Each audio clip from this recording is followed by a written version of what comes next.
So guys, ito yung na-harvest kong kalabasa. So, ang gawin ko dito, i-cure ko siya. Parang mga garlic, i-cure mo, sibuyas, i-cure mo. So, ang kalabasa pala, kinu-cure din. So, ito lahat ang na-harvest ko. I-cure ko siya ngayon ng 1 linggo. So, sabi nila, paarawan mo siya ng 1 linggo. So, kaya siguro nung nakaraang mga tanim ko, hindi maligat yung kalabasa ko. Kasi hindi ko kinure. Pagka pitas ko, niluto ko na siya agad. So, subukan natin ngayon, i-cure siya ng 1 linggo. First time kong gawin ito. Sa tagal ko nang nagtatanim ng kalabasa, ngayon ko lang natutunan na kinukure pala yung kalabasa. So, ngayon, hintayin natin after 1 week at subukan nating magulay kung maligat siya. So, ibig sabihin, malaga yung pag-cure ng kalabasa.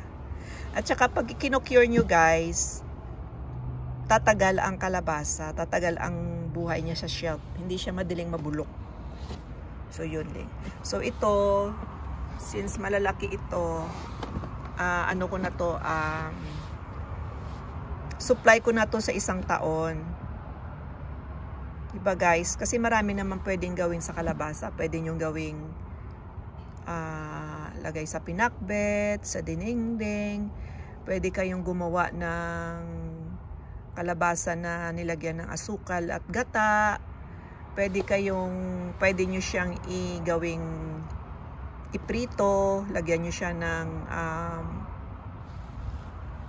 breadcrumbs or yung ginagawa ng mga Japanese. Yan, dinidip fry nila, dinidip muna nila sa butter. Tapos i-deep fry nila. Masarap 'yon.